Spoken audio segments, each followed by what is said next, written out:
What's up, guys? Welcome back to the Opposites Attract podcast. I'm Schlex. And I'm Southwest Bully, the one and only. And welcome to the 10th episode of Opposites Attract. We are in a different scenery today. And I think that it's kind of because I like to say it's because I'm a Sagittarius, but I like to move around a lot. And I'm just like, not over the studio because we will be back in the studio, but we just like to pick it up kind of wherever we feel like it. And lately it's just, we had a coffee that we just finished. But we just kind of pick it up where we want to, and we're doing our coffee shop talk lately, and it's just like, it's the vibe. Yeah, 100%. I brought Jay to the Point Claire Village, to the country. I brought Jay to Point Claire Village today, and he feels so out of place. It's kind of awkward. No melanin. Nothing. No there was one's one guy melanated. in line. Right after he said that, there was one guy. I've been going to the same coffee shop for 5 years, and it was the first black man that I've ever seen. Are you I serious? swear to God. Yeah, because it's like, yeah, it's not for, no, we're not here. We did one downtown at Martinelli Cafe last time, and it was great, but you felt a bit more comfy down there. Yeah, because everyone like is melanated crossing the street. I'm dead. So we're back. We are talking about relationships today. We did a Q&A, and I have all your questions right here. The first question though that was brought up to us was that we need to clarify, I guess, is what is Jay's and I's relationship? Because we get that question often. Most of the time on YouTube shorts, on YouTube, people are like, can you explain your relationship, like who we are and how we met, and what's our relationship right now? Yeah, well, you used to be one of my clients back Yeah. in 2019 when I had opened up a machine, Mm-hmm. and you were in a very, very dark place in your life. Yeah, I was You were a mess. a mess. And if you know, you know. Like that time in my life, that was like Terrace Bon Secours days when I used to work there, and I was just like out to lunch back then, let me tell you. So yeah, I feel like I really connected with Jay specifically. Like, I don't know what, I think it's just because I wanted to get like hot, get in shape, but that was my initial thought when I wanted to start training. So I found, Okay, but hold on. Let's be honest. You were you were overweight. Like, yeah. You. No. Ben, no. I literally go back to videos of us. It wasn't that bad. I had lost a lot of weight before I started training. It was a lot of like alcohol weight. Like it was. Yo, I'm sorry. I Yeah. gotta be real with you. Because I know Schlex. I know Schlex before we actually connected, where you were just like, Schlex, the young hot girl from Gold's Gym. Yeah. And then Schlex That's Terrace when we Bon knew each other Secours. back in the day. Yeah, Terrace Bon Secours. Because you're drinking 5 days a week. Like, And I was just then like, Schlex puffy. now. Yeah. Like you're wow. No. It's like there to there. But anyway, Night and I found day. Jay on IG. But I say this because I feel very indebted to Jay, and because Jay's been like a mentor for me. And when I was in that point, I kind of grew up, I'm best friends with both my parents, but I grew up with my parents who were separated, and they both wanted us at their house, for example. So whenever, like when they were separated, it was just like, okay, come to mom's house, you can do whatever you want there, or go to dad's house and you can do whatever you want there. So like I would just go to parties and just coming home late. I was like 15, 16, 17. Like my parents were of course responsible, and like I have a good head on my shoulders, but I was still just dans la lune. And so I didn't have much discipline in my life. I played a lot of sports, and I do chalk up a lot of discipline that I did, or I guess the small amount of discipline that I had to that. And having good parents, but it was really instilled in me with Jay when I reached out to him, and I finally had structure. Felt like I had purpose, even if my day didn't consist of anything. Like my training was so important, and it was paramount of all else, and it was really what got me straight, you know. So you really instilled that in me. That's crazy. Because it did so much for me. And I had a girl this weekend, one of my colleagues at work, she's new, and she just was asking me questions. She's like, have you been like this your whole life? Because she just started following me on IG. And I was like, no, I haven't been like this my whole life. And she's kind of like, where, how did you become like this? Because I want to be like that. Now you're inspirational. Yeah, they want to know how you do it. Because it was just a complete 180. If you've known me from then to now, like literally 180, complete transformation in my mindset, in everything, in my values, my priorities, and drastic change. Chalked up also to growing up and maturing, but it's you're part of your routine and your structure of your life. So that's all from you.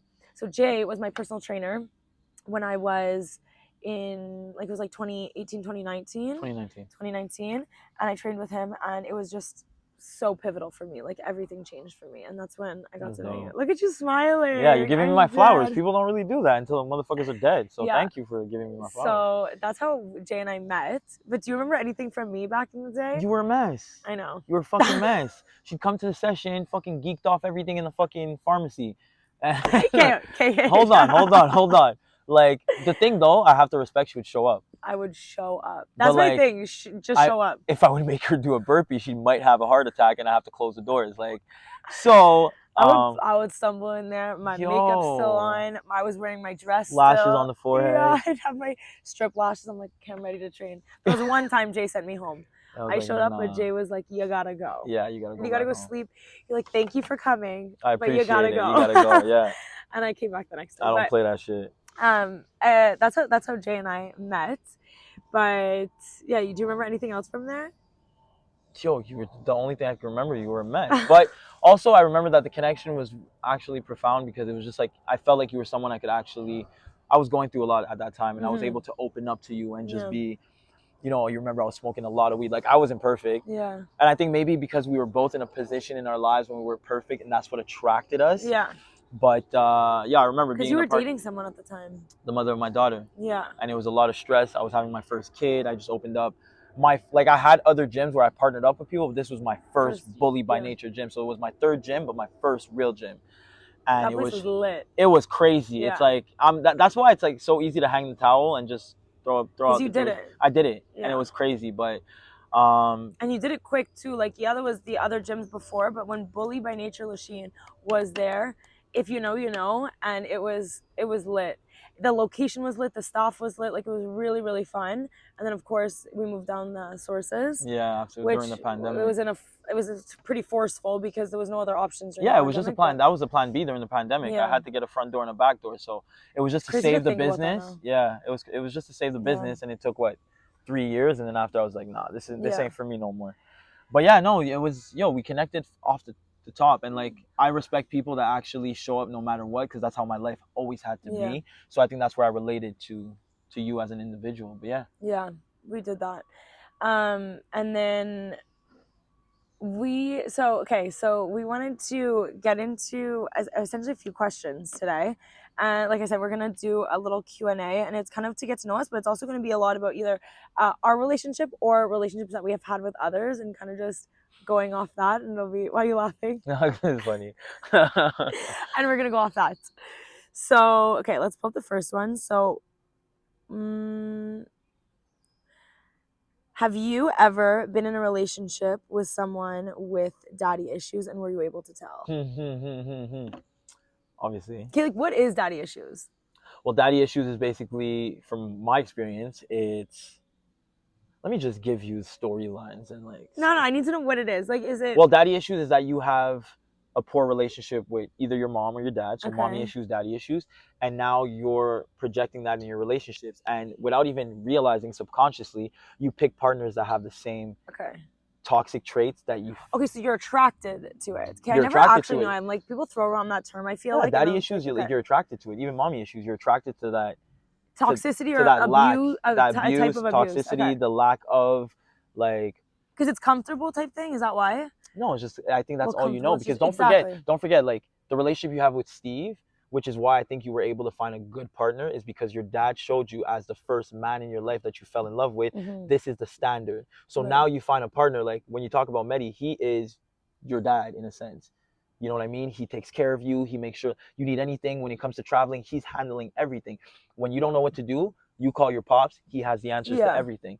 So someone with daddy issues has a dad that wasn't showing up or wasn't present, and now she goes and finds a partner that's not showing up, that's not present, that's neglecting her, like the father that neglected. And then you got the dude that goes for the mom, the mommy issues or whatever.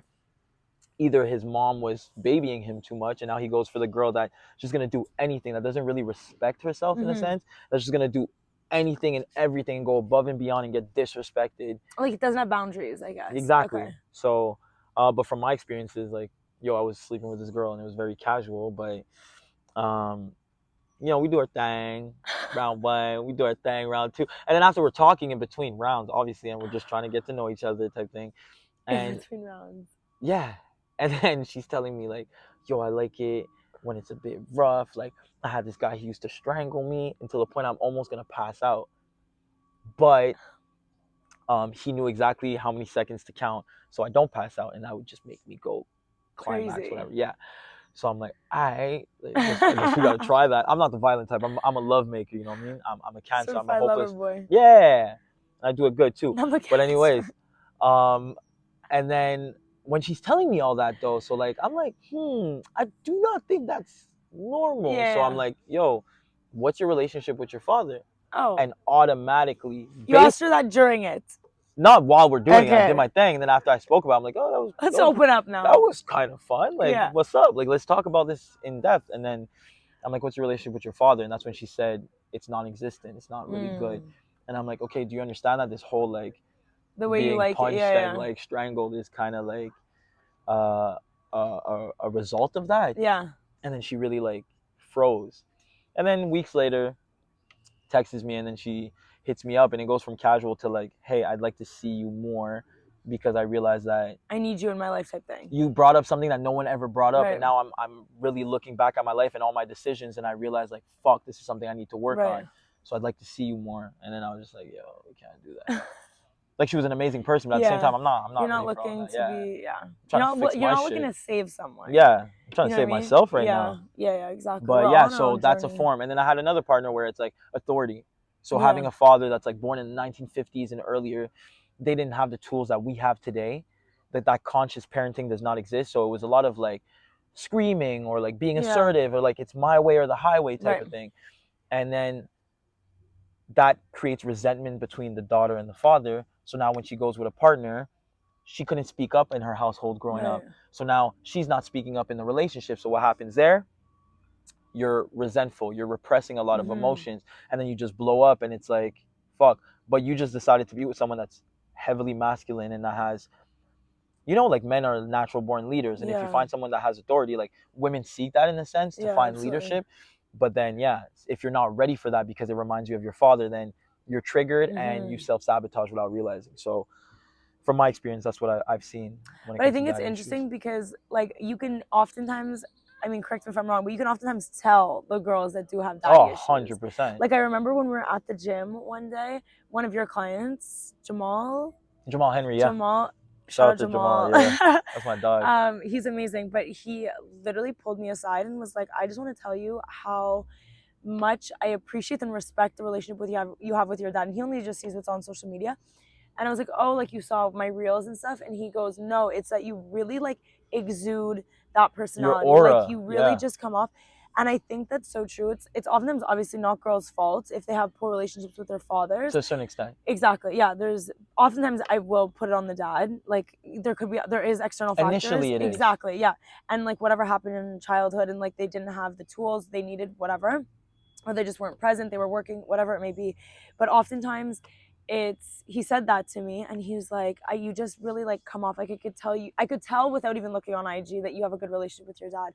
And just that you have a lot of, I guess, respect for yourself. But it's so important because when having that relationship with your father, and I'm speaking from personal experience, it really allows you to just like know what to expect from a man. You know what I mean? Like if you were high standards, like if you can't do it, like there is someone else in my life that will be able to do it. Like I don't need you for literally anything. Like support, no, my dad will be my biggest supporter, has been my biggest cheerleader for my whole life, has been the one to show up to everything, will always be the one to show up to everything. Like even my boot camp this weekend, I saw he literally left. He had to go to my sister's birthday.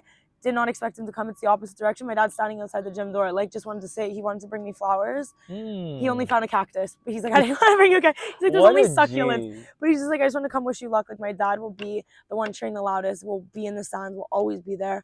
Money, if I need money, I can call my dad. I don't need money, but if I did, I literally don't need anything from a man. Like I know we've talked about protection, but it's because that I have all that. Exactly, 100%. Like I know. And just knowing, even if you're not in a relationship, I know I can go through life knowing in my mind that I have someone in my corner. Which is very important. And you could, again, that's what he told me. He's like, you could tell. And like, I feel like that's how I move type thing. You know what I mean? Like I can move with confidence knowing I have something backing me no matter what, you know? Like, for example, like saying that you could distinguish if a woman or a man has either mommy issues or daddy issues. Yeah. For example, me, I've had mommy issues where I became a serial monogamist. So I'm hopping in relationship to relationship. Like most times, the women that have daddy issues, they're jumping from relationship to relationship, trying to find that partner, trying to find the dad they never had, like, but they keep it's filling a void, right? Yeah, filling a void, exactly. Literally. And like, you don't have that, so let me find someone to be able to do that. But then that's why I say, like, yes, initially the father is the one that is responsible to show his daughter the right way, or the mother, whatever, to her son. But at a certain point, when you start hitting mid-20s, like, wake the fuck up. It's your responsibility. I was at a point where I remember I was blaming my parents for this. My life is like this. I have to start from the bottom. I don't have generational wealth. But it's like, yo, shut the fuck up. Now you're old enough to create all these things for yourself. Suck it up. Take the cards that you've been dealt with and make it happen. Yeah. But then a lot of people stay stuck in that victim mentality. 100%. And that's where the daddy issues, mommy issues keep being something that's very detrimental, is because you're not trying to, like, and you're not actively trying to fix do the work. that and do the work. Exactly. Because again, you literally just talked about the tools that they had in the past. Now we have the tools to do it. So it's just like, you got to figure it out type thing. You know 100%. What I mean? Like, and again, no one's telling you to hurry through it, but it's like, if you're not actively working towards it, it's like, because everyone has their own stuff. Like, I might not have that as trauma, like I have other stuff, but you got to actively work against it. And that journey might never stop. Like, the healing journey is everlasting. Trust me. You know, it might not ever end, and that it is what it is, you know? Okay, let's move on to the next question. Let's get it. How did we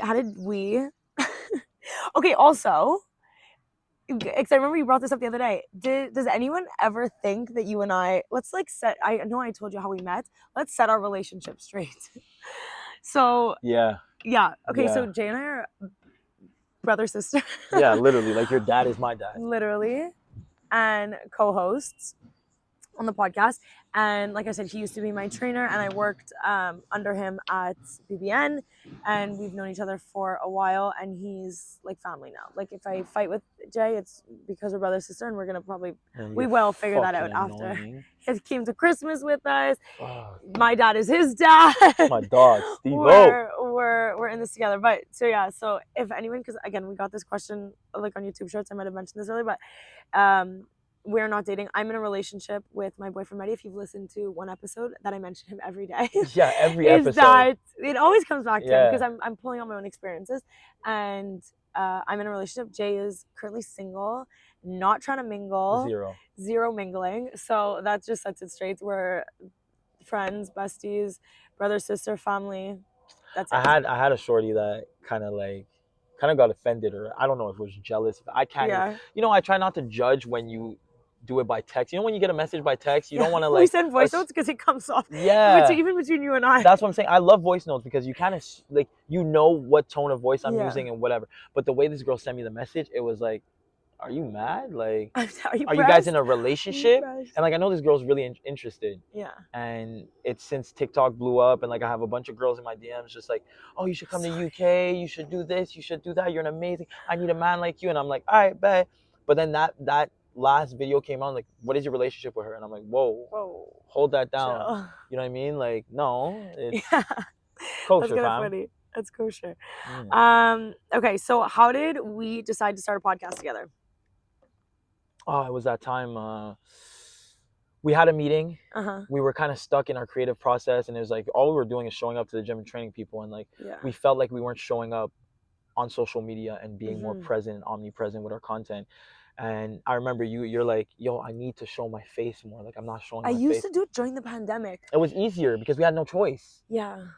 I died during the pandemic when it came to my content. I actually deleted my Instagram for like a whole 2 months easily. Yeah. But before the pandemic, I was always in front of the camera, and then I lost that touch. And being stuck inside during the pandemic took away that extrovert like abilities. That's really, I want you to stay on your track, but I just want to say that's really interesting, because a lot of people, and I even personally, I found a lot of people popped off during the pandemic. One, because everyone's on their phones. Yeah. And two, is that if you had any type of insecurity about posting, and especially posting your face and posting talking videos, is that you didn't have, even if it was like cringe or whatever people in your circle are saying, it's not cringe, but whatever people were saying, you didn't have to see those people in real life. No. So you could post, even if it's cringe, even if it's like weird or whatever it was, you didn't have to see anyone. You could post like crazy stuff. I keep on quoting because it's not actually like that. But you could post things like this and like your TikTok, and you're not gonna encounter those people in real life. 100%. So I think a lot of it, like that's why I'm not. I don't have any inhibition right now to post. Like I just feel like I don't have enough to talk about, but I do, but I just don't. But a lot of people popped off during the pandemic because you didn't have to go outside. Like people on YouTube making YouTube videos, making podcasts. It's people like were bold. You like didn't just have Tory to... Lanez with quarantine radio. He killed it. Okay, continue your train of thought. But sorry. yeah, so what was I saying? What was I saying again? Oh yeah, so you were talking about how we need to come from the camera more and whatever, and it just reminded me of how I was like content king during that 2019 era before the pandemic. How I found you. Yeah, exactly. Yeah. And I was big on my content and everything. So at that moment, I was like, you know what? I know I have the plugs. I got good friends. I got amazing businesses like Archetype Studio, like Steve Daniel and everything.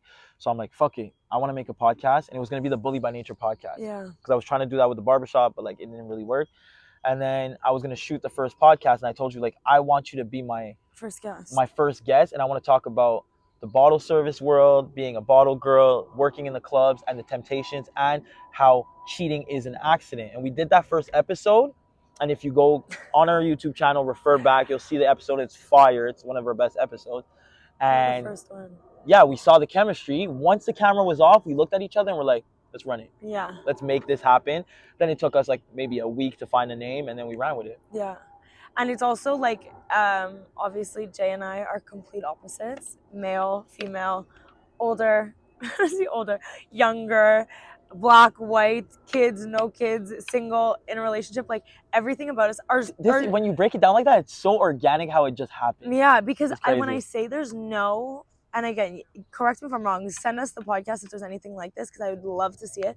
But there's no podcast out there that has these two perspectives. Like anyone can listen to this like podcast and you'll find something, whether you come from Jay's background or you disagree with something he says, or you come from a similar background to mine, where I'm close with my family. I went to university. I did traditional education. I did higher education. I love school, And then Jay, who's drop out. Yeah, but it's just like completely different backgrounds. No immediate family. Yeah, and it's just, and you can relate to something, whether it be our traumas or our experiences and stuff, and that's what we really wanted to pull on. So anything we talk about, we could be talking about food, we could be talking about relationships, anything that's like, we like to talk about relationships because it's quite universal and people can really relate to us when we're saying it, but it is so organic. But I'm gonna cut you on this one. Yeah. And what's really cool about this, because you just referred about like how family, everything, I feel like, because there's a lot of relationships personally where I ended up with girls that come from your background. Like I always attract more of the girl that's well off, that had, you know, the supportive family and everything, and then I come with the whole like from the trenches, been in jail, no family type of thing. And I think from what you've been telling me when we have our meetings, how people are like, oh, my boyfriend comes from a similar background as Jay, and now it puts things in perspective, and I kind of understand. Story, And I think it's dope because now it's like we're helping those dynamics, the diversity within these relationships. We're helping these guys. Because where else are you going to hear it? Besides from your partner, and you might not want to listen. Exactly. You want to listen to us in this entertaining. It's hard to get it from your partner sometimes. But of course, you're like, you have this like, especially when you've been together for so long. It's like, okay, you're telling me about your childhood again.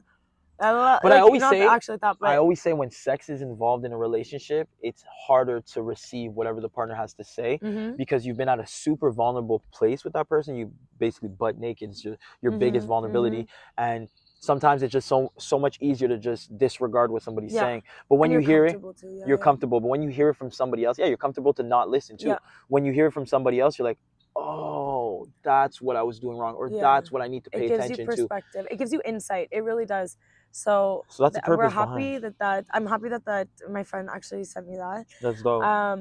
Because that's exactly the point of this. Like, yeah, it's gonna be funny. Like, Jay and I are gonna disagree. Like, again, I think there's a question about it, but it's entertaining. And again, I hope it gives you insight, and you can pull on either of our experiences and be like, oh my god, that happened to me. You know what I mean? Or even things you've never been through, and we'll present it in a comedic way. You know, sure. Make you laugh at least.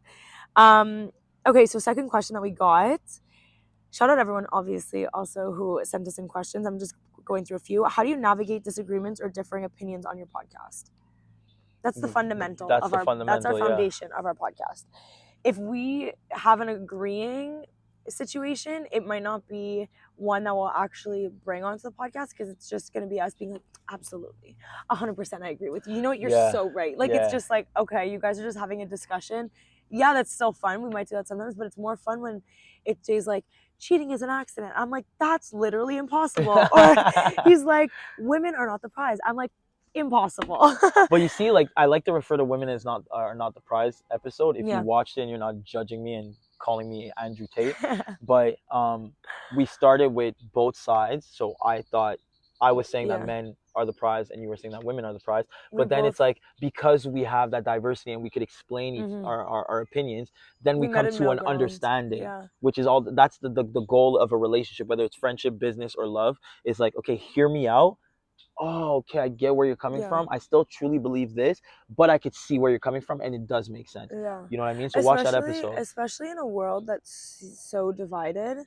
Like, not to get deep, but especially in a world that's so divided, like, it literally just goes to show that, like, one, you can have open discussions with people without it getting like crazy, like heated, I guess. And two, it's like, it's fun to like touch on things that you might not touch on others. And I always say, people ask about the podcast and I'm like, this is so therapeutic because it's sometimes things that I've thought about, but I've never like voiced. I'm just driving and I'm like, what do I think is cheating? And I'll think about it, but when am I ever having that discussion with someone? Yeah. Like, maybe not that specific question, but you know what I mean? Okay, next question. How do you handle conflicts or tensions that may arise during your between you during podcast recordings? Have we ever gotten into like a crazy, like heated debate? No, but I think that we strive to get in those debates. That's what we want. We're like aiming for that. Yeah, we're aiming for that. Like, some episodes get a bit more as we're getting, like, this is the 10th episode. Like, 10 episodes, that's dope. But like, as we're getting in these episodes, I feel like there's more, like, sometimes you're yelling, like you're raising your voice, and like sometimes I'm cutting you off, and like, I think we get more comfortable with each other, and then it's like, okay, we're already comfortable, but then it's like, okay, how? Sometimes I'll let you run your mouth. I was about to say, I just know which buttons I can push with Jay, and then there's one, and I'm like, I know, but you too, you know which ones you can press. But no, I think I just do it more often. But once again, that's a dynamic. Diversity fuels the dynamic. Yeah, there you go. Merch coming soon. Don't sleep on it. It's gonna go crazy. I worked so hard on the design of this merch. We're working on the actual shirts because we want them to be perfect and we want a specific look. But merch coming soon. Diversity fuels the dynamic. Again, something everyone can wear, and they're just fire. It really plays on the culture. It's OAP up next. Like, it's fire. You know. Worldwide. Okay. Let's go. And me. Let's find a good one. They're all good, but have there been any instances where your personal lives or emotions have influenced the podcast content? How do you navigate that? For sure. We always... Yeah. Last episode, guys, that really was... We went into it. We're like, okay, we don't know. We have an idea of what we want to talk about. I said something to Jay, and it hit a trigger for him, and it opened up such a good discussion for us. Like, I learned so much about Jay, and I love like learning about people, and I just got to ask questions, and it was an emotional episode, especially before that we started the camera rolling. Oh, that was so hard. Yeah, it was pretty emotional. And then after too, I had to really but it was probably I don't want to speak for you, but maybe been healing a little bit. Oh, it was amazing. Hey, it was like, because you didn't know, you even said that, you're like, I didn't know that you saying that was gonna hit me like that. For sure. Yeah. But also, I believe that men are made to suffer, and I like those situations because it makes me tap into something that's uncomfortable to find a solution through that uncomfortable period, and then come out on top. That day, I think, like, I ran 5 kilometers, I did 2 workouts, and like at the end I was able to like journal at the end of my day and put all my thoughts down and be like, okay, I get what's going on. I know where to start. So I think we utilize those moments. 100%. We really do. 100%. And that's what makes it special. So profound. No, I know. Too far. Okay.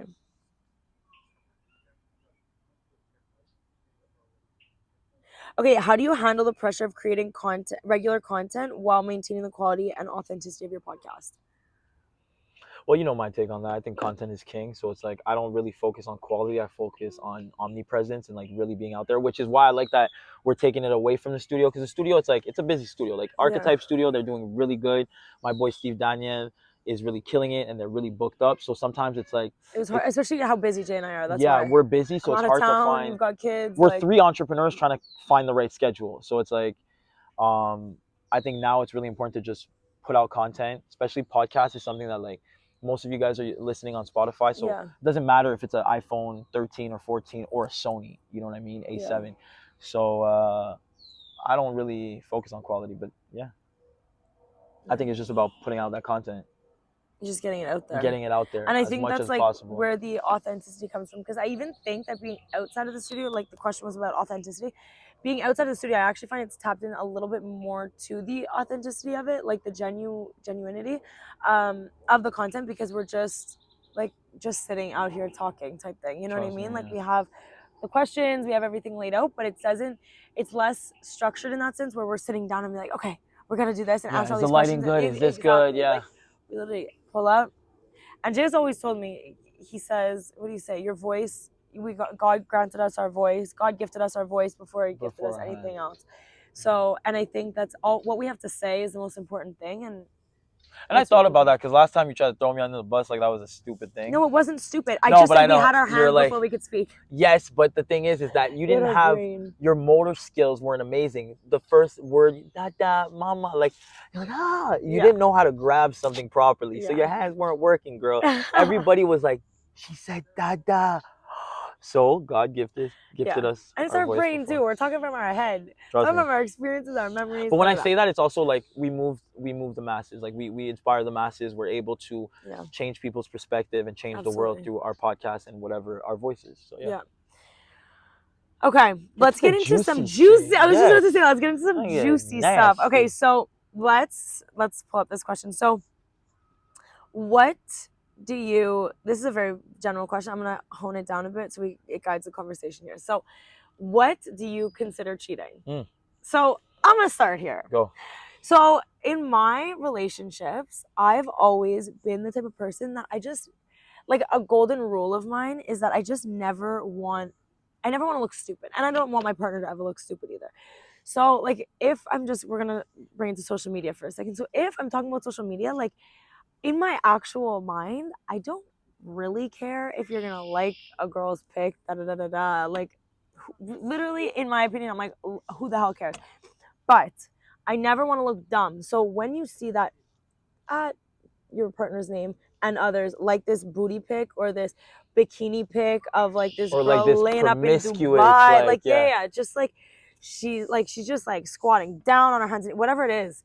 I just don't want to look dumb. And also the optics of it to the person whose photo you're liking, I'm like, this person, what are they thinking? Like they know you're in a happy relationship, or they might not know, but it's like you see us posting all the time. So the person who receives the like too is probably like, are they good in their relationship? Like, why is this person like if a guy is liking my bikini pic that I'm like out there, and I know they're in a relationship, I'm like, why? You know what I mean? Like, not that you need to be posting for anyone, you're posting for yourself. Like that's, in my opinion, that's how it should be.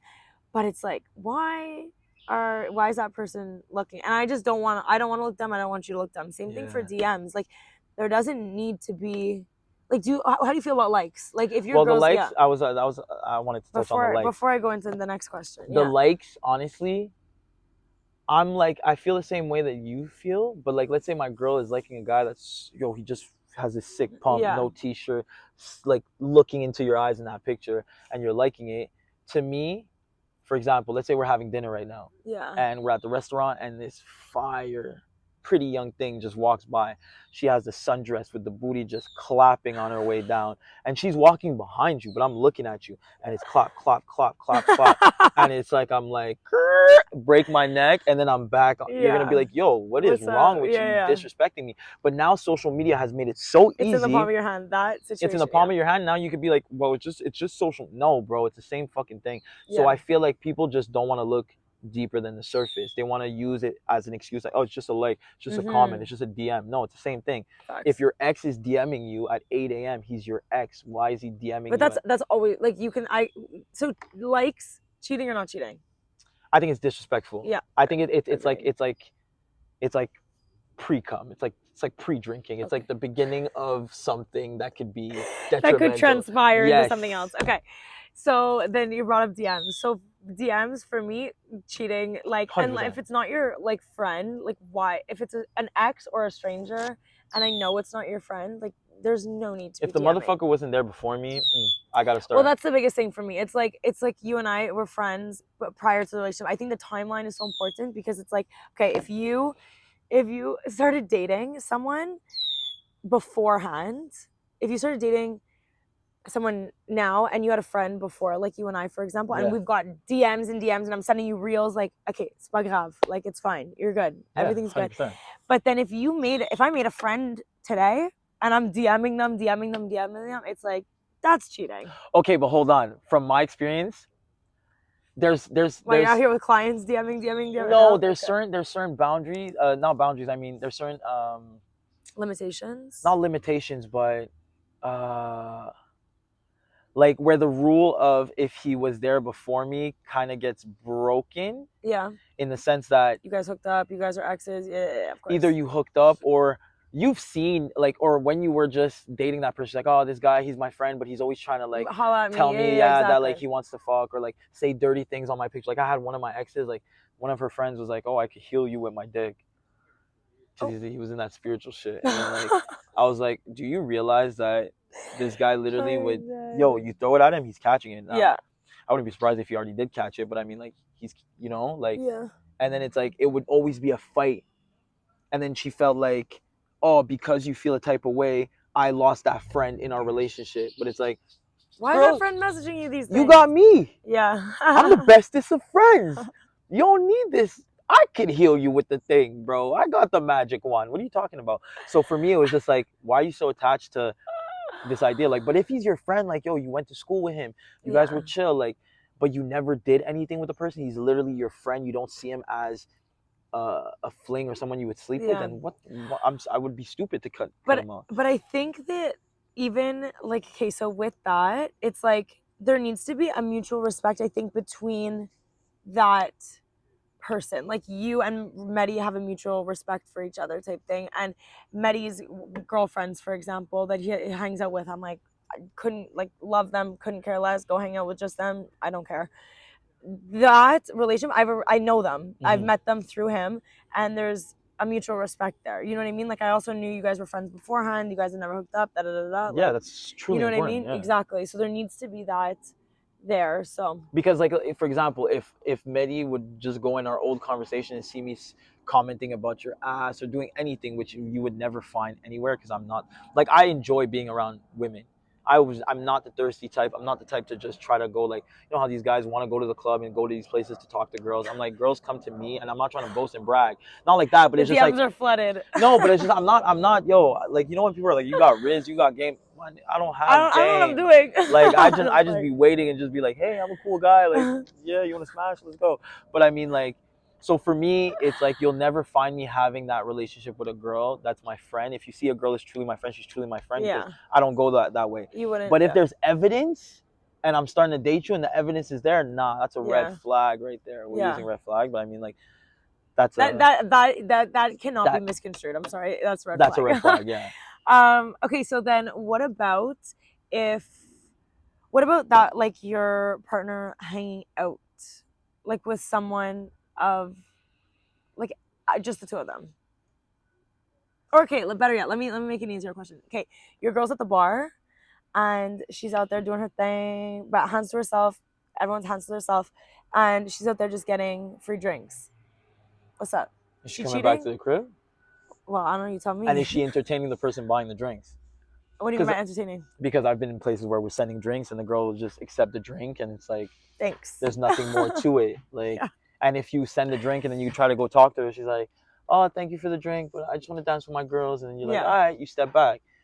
That's different. I like my women rude. Like, if you could be, like, rude or just have that. I'm friendly with everyone. Yeah, but so, I think it's just my personality, though. I just feel like you're like red flag. In a sense, just because red flag, not because you're the type of person you're gonna do something wrong, but you could put yourself in a difficult position or a difficult situation, because a lot of men don't control their sexual urges, don't have respect for women, and they will put you in a corner, in a sense, like, not literally, but put you in a position that will make your partner feel uncomfortable and maybe be like, okay, but how'd you get in that position? Which men shouldn't ever, like, do that, in a sense, but it's just like it can make it complicated. Right. So when my women are rude, it's more like, okay, I'm not approachable. Like, I got someone. Right. Thank you. I appreciate it. I'm Yeah. polite, but I'm rude. Type of But thing. what if the girl? Okay, so you know how you just sent drinks over? Like the situation of literally the girls like actively went out. Like they're on a girls' night out and they're like waiting at the bar. Because that's what they want? Drinks. Yeah, that's not my type of girl. Okay. My girl got her pockets full. Do your thing. Or, fuck, I'm going to be like, hey, babe, here's fucking some money. Go do your thing. Yeah, like. Okay. So, but there's was nothing that cheating wrong. or not cheating? If you're entertaining it, I feel like that's a form of cheating. Form of cheating. Okay. Because you wouldn't want me to entertain a shorty. Exchanging. So I'm at the club, and I'm a waitress. I'll take my clients' numbers just like for work, because if like they need something at the table, I take all my clients' numbers, and then it's like, Adrian, T, table 2. Joshua, table 6. If you need juices, if you need cups, you need something at your table, shoot me a text. If you need another bottle, shoot me a text. If you don't see me, the club's fucking dark. It's hard to find me all the time because I'm like either running bottles with the other girls, and if you're chilling, you're chilling. But if you're missing something, I'll also be doing my rounds. But if you're missing something, I'll bring it to you. If someone is asking me for, so that's a work situation. But if I'm just walking through and someone's like, hey, yo, can I get your Snapchat? Snapchat is I don't have Snapchat. It's a dark web. Yeah, that's some underground. It's Pornhub without a subscription. Bro. Literally. Snapchat is crazy. Yeah, well, I don't even have it, but you got Snapchat for a bit, didn't you? For 2 seconds. After like I realized once again, TikTok went viral. A lot of girls are hitting me up. They're like, you have Snapchat? Because they're from the UK, they're from the States, where Snapchat, I guess, is popping. I didn't think it was popping here too. I didn't know that. Like, either in the French community more. Like my boys from up north and like east side, like, yo, this is Snap. And then I'm like, oh, what do you for guys what? Think? Yo, nudes, bro. Like I went on Snap and this girl we're talking and I think it's casual. Like I'm trying to get you a single mom. Okay, cool. And then bop, I get a fucking fat poom poom in my face. And I'm like, whoa. Is that really people out here doing at this age? How old is this girl? She's a mother. Anything over 21, She's bro. She's a mom, bro. Stop sending. She's beautiful though. Like, unless it was initiated, but like, bro. No, it's just like it was right there. Chip. And I think I was trailing a client. I'm like, oh damn. Knows that. You know what I mean? And then like I feel like for men that don't have like you get tempted after, you're like, whoa, this is wow. It's so easy. But then it's a huge but then it's a huge distraction. One, first of all, I'm trying to keep this shit celibate. I'm trying to keep my sexual energy to myself. I think we need to do an episode on sexual energy so people understand how amazing it is when your man or men in general just utilize their sexual energy and put it into other things like their business, school, their relationships or whatever. But Snapchat for me is a huge no. Red flag. Like deactivate that shit. Keep using red flags. We hate that term. But yeah, so exchanging Snapchats, cheating. That's cheating because I know what we know what it's about. Yeah. Yo, when it came out, I remember my childhood sweetheart, when it came out, she had it and I'm like, like everybody likes this because it could disappear. So you could send anything and it will disappear. Snapchat is not the vibe. That's what I'm saying. So it's like, no, you know what you're trying to do on that. So people actually have it because like, oh, I post what I'm doing in my day. I'm like, no, you don't. I did. Because it's just like, what else are you supposed to send it after via text? 11, it's literally for via text. Like, what are you gonna do? Send it via text? No. Send it on Insta? Like, that's weird. After 11, it's literally Snap. You're it's sending not your after 11, bro. sloppy This is the skills. Underground. Yeah, it's underground. World. Yeah, the dark web, like you said. Dark web, 100%. Get away from me. Locked in. Yeah. I had Snapchat for the beginning of my university career, guys. And let me tell you, that did not last because I had it, whatever. I came out when I was in high school. And whenever I go through stage up, go through university, you just use it. I went to university. It was my second day at university. I'm out of town at university. I'm living in Nova Scotia. I met this girl the first day, Cassidy. My girl. She's amazing. Name. Cassidy? Yeah. She's amazing. She's so cool. She's so sweet. And so I posted something on my Snap story unintentionally. Keep that in mind. Unintentionally. And I don't know who I was sending it to. I don't know if I was saving that for the memories and I misclicked. I don't know. It, like, any bad thing you could think of was on that story. Like, every bad thing. Hold on. Everything. Everything. Everything was bad on there, okay? Take a video. There's people. Hold on. Can I ask you what was on? No. Okay. It's just like use your imagination. It was just really like a lot bad? going on. You know my imagination. Like, there's a lot going on in this video, okay? And I'm just like, literally, it was a party going on, and I'm just like filming stuff, and I'm like, whoa, this is gonna be fun to keep later and like look at it tomorrow, I guess. Whoop, post that on my story, Snap story. And I didn't have many people from school, thank gosh. But everyone from the West. Everyone from the West. Everyone. I woke up the next morning and I'm like, I saw the video. I did not look at who saw it. I knew there were screenshots. Don't know what was going on there. And so this is me pulling this out of the graveyard. People screenshotted it, and I'm like, I wake up and I go on Cassidy's door. I'm like, bang, bang, bang. I'm like, girl, you were awake. Why did you watch this and not say anything? Because I posted it, went right to sleep. Cassidy's like, this is what she said. She goes, oh, I just thought you were that type of girl. I'm like, type of girl? What do you mean type of girl? Like, that's what I want out there. And she knew the code for my door. She knew the code for my phone. I'm like, you need to just, that's never going to happen again. Snapchat is gone, deactivated. There's nothing to see anymore. That's risky. It's gone. So that was my experience with Snapchat. Hated it. Not a fan. Don't use it. But I know a lot of people do. Like, my man has Snapchat. Oh, for real? But that's all he uses to speak to his friends. All of them. Yeah, but okay, they call each other on Snapchat. They're sending each other voice notes on Snapchat. I'm like, why do you guys? It's WhatsApp and Snapchat. I'm like, what's happening here? Also, I think WhatsApp and Snapchat are. It's because he has a lot of international friends. Like, they're all international numbers. There's guys from France, Senegal guys, whatever. Like, I know in the streets, a lot of people like to use it because it's like encrypted. There you go. So you don't know what's popping. You don't know what's going on in there, but we know what's going on in there. Yeah, there's a few apps like that are amazing. For real. Okay, so cheating. Okay, so let's do a few cheating questions.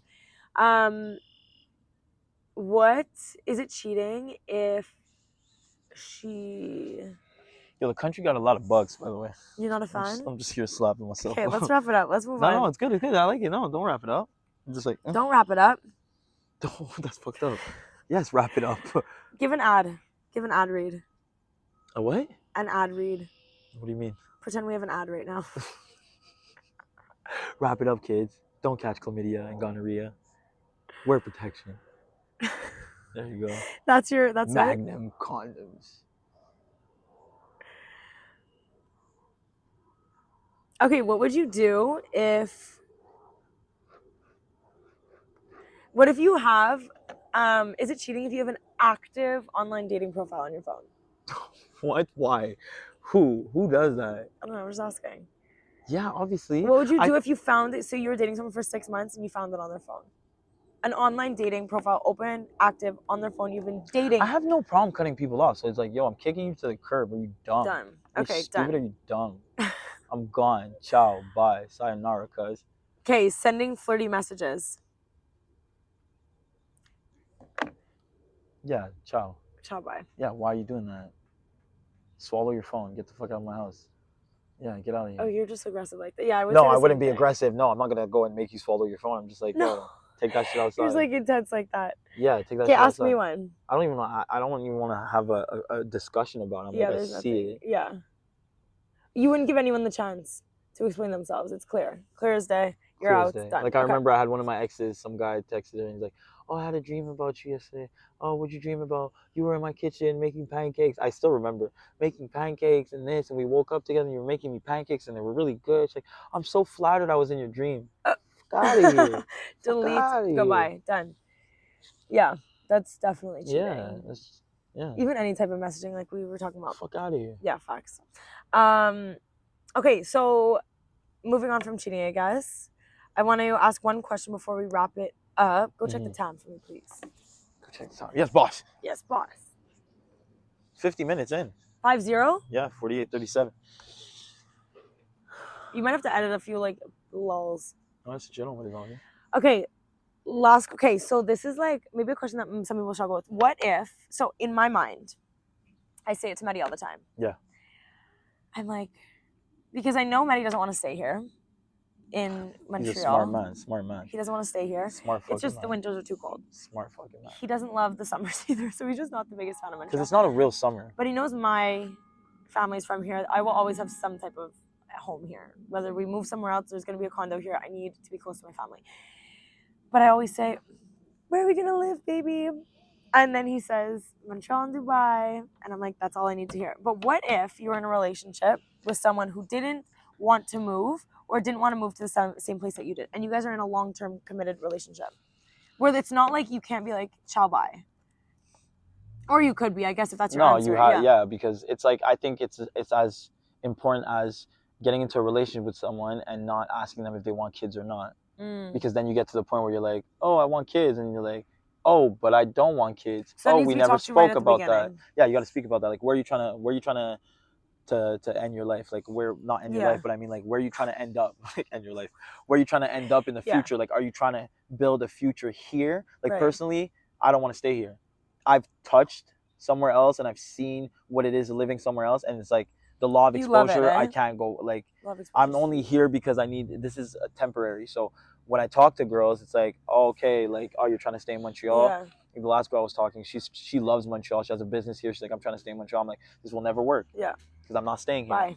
So yeah, I think it's as important as asking about kids. Just, okay, so even marriage. Do you think it's because I know a lot of people like might think that is, again, I hate to say red flag, but like an issue or like a weird thing to bring up when, like, first date, for example, like you ask those serious questions. Or do you wait till the second date? No, at a certain age, like I'm telling you, when you're mid-20s, like yeah, almost 30s, it's right away. Yeah, I'm turning 31 in like 2 weeks or a week. It's like, yo, I don't have time to waste. Yeah. Do you want more kids? Because I got 2 kids. Yeah. Do you want to get married? If you're not from the States, I ain't trying to marry you. I'm trying to get my green card. And like things like that. Like, are you trying to live in Montreal and stay in Montreal? Like, those hard hitting questions need to be asked at the beginning. From the jump. Yeah. Even the, like, what is your trauma? Like, what fucked you up growing up? Right. Like, I need to know now, because you ain't gonna pull this inner child tantrum later on and then I'm stuck with you and it's like, we have a kid and now it's like, am I gonna break the home? Like, nah. And you know what? Human beings were designed to, like, learn through mistakes, but like, I think now it's easy for me to come out with these questions. I don't care how you feel about it. I know why I'm asking these questions. Yeah, 100%. Because I think there's like intention behind it. It's not because you're like, I think a lot of people misinterpret that as being like crazy or just being like too forthcoming. They're like, oh, like he was asking me about kids on the first date. Like, I understand that, but why would we go on a second date and continue to get to know each other if we literally just don't want this? But also, thing? I think it's very pointless dating just to date. That's what I'm saying. You're wasting time. It's like, no. I think you kind of figure out what you like and what you don't like. Because in your 30s, maybe because you already know, because you've experienced different like long-term committed partners. But in your 20s, like, go out on dates, be like, because I brought this up, I touched on this last episode, but it's like sometimes you have to think of those bad relationships and those relationships that didn't work out as constructive, and it's hard to like reconfigure your brain in a way that allows you to think like that. But it's like, sometimes if Medi and I, this is on a smaller scale, but if Medi and I get into a fight and we get to the end of it, we'll dab each other up at the end and be like, okay, good. That was a really constructive fight, because now I know. How else would I have known that you don't like that if you were just be like, I don't like when you do this? But sometimes it needs to be put into action. Like, okay, you really don't like this. I'm sorry. I apologize. Constructive fights. I won't do that again. But same thing when it comes to relationships, even long-term relationships. You're with someone for a year, and it's like, damn, like, I wasted a year doing that. But really, what you learned is what you want. Tangibly, what you don't want. You could, in your mind, think, I don't want a guy who drinks that much. I don't want a guy who does this. I don't want a guy who goes out that much. I don't want a guy who works too much, whatever it may be. That's crazy. Because I want him to be at home. That's crazy. But that is. But that drives me crazy. I don't want those things, because I want him home with me. I want this. I want that. And you've put that into practice of knowing what you specifically don't like in that relationship, so you know exactly what to not go for in the next one. So that relationship wasn't a waste. You know what I mean? It was a learning curve. Yeah, absolutely. Straight up. Okay, so let's wrap it up. That was a good freaking episode. That was amazing. Guys, don't forget to follow us on TikTok. Honestly, really tell them. I was doing that. But like, be assertive, because now rate it. All right, guys. Yo, we have 5 stars on Spotify. I know. 14, yeah. But with 15 reviews. So be the 16, 17, 18, 19 straight up. Review, so guys, subscribe to our Spotify, to our YouTube, follow us on TikTok and Instagram, and share this with a friend, okay? See what they think. Ask them a question that we asked each other. Like, and do you don't consider forget, that cheating? Yeah, but also on when I post the episodes on our Spotify, there's you could actually give us your opinion. There's like this whole, like, Spotify did this dope thing where you could like ask question, Q&A and poll type thing, and like, yeah, I like doing this question. It's dope. Thank you guys for the questions too. Thank you so much for tapping in. So I am Southwest Bully. And I'm Schlex. And this is the Opposites Attract podcast. Let's get it, baby. See you soon. And you need to subscribe, like, and wait for the merch. Yeah. The merch is the biggest thing. The merch is coming out. Diversity fuels the dynamic. Yes, she's been working hard on it, so. Let's go. Peace.